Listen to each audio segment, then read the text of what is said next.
So if you've recently gone through a breakup, you might be talking a lot about closure.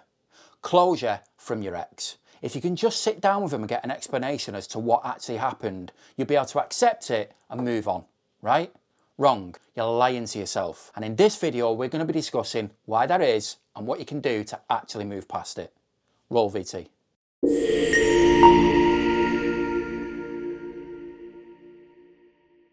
Right, no long introductions. My name's Andy O'Neill, and in this week's video, we're going to be talking about seeking closure from your ex. But before we get into it, make sure you like and subscribe. I release videos every single week on things like breakups, breakup recovery, self-esteem.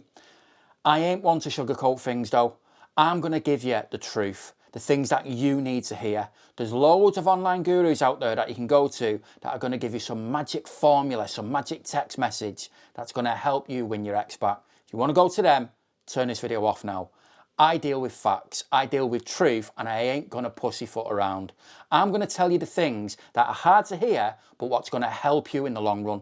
The exact things I needed to hear when I was going through my breakups. So if that's the sort of thing you want to listen to, they're the sort of videos you're interested in, then make sure you subscribe. I'm sick of saying it. Well, go on then. Still waiting. So we've all been there. The breakup happens and you're left with a load of questions about why it ended, what went wrong, and you convince yourself that if you can just get to sit down with your ex and get them to explain everything for you, you'll be able to accept it and you'll be able to move on. Well, you're lying to yourself, because the cold hard truth is you're not looking for closure at all. What you're looking for is to sit down with your ex so you can try and find a way of getting them back. Try and convince them to take you back. Try and let them think you're now a different person, and whatever went wrong in the relationship, you can fix it because you want them back. That's the real reason that you want to sit down and speak to them. Now, you're not weak or strange for thinking that way.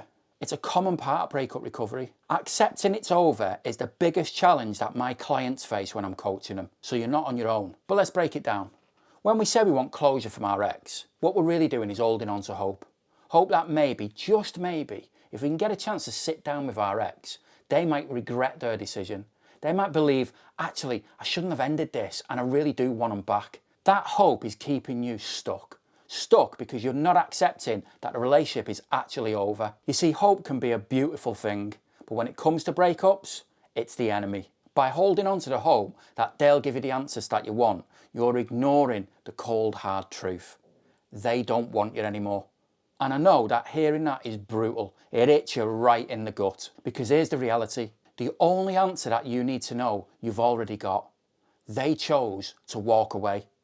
And no matter how much you sit down and speak to them and find out all the details and all the information about why they made that decision, it's not going to change the decision. They still walked away.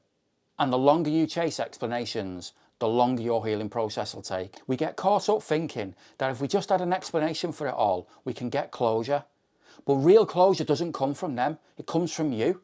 No amount of answers they give you is going to give you closure. You're not going to get the answers that you truly want. Closure comes from you. Closure is about accepting the relationship's over and letting it go. So how do you actually move from hope to acceptance? Well, here's a few steps that you can take that can help you do that. Step 1, stop seeking validation. First, stop seeking validation from your ex. Whether you broke up a month ago or yesterday, you don't need validation off them to make yourself feel worthy. You need to know that you're enough without their approval or their reasons. You see, you've created a scenario in your head where whatever reasons they give make you feel worthy. They make you feel validated. Well, you can have that meeting, you can walk away feeling good about yourself. Regardless of what they decide, whether they want you back or they don't, you can walk away feeling validated and worthy. Well, no, it won't, because your self-worth is not their responsibility, it's yours, and you need to seek it for yourself. Step 2, acknowledge the finality. Next, face the finality of it. Yeah, it's hard, but accepting it's over is the first step in the healing process. The breakup is a decision they made, and clinging on to hope is not going to change that. You need to mourn the relationship, yeah, and you're allowed to feel like crap, but then you need to accept that that chapter of your life is closed. Step 3, focus on your next chapter. You see, instead of focusing on where it ended, start focusing on what's next.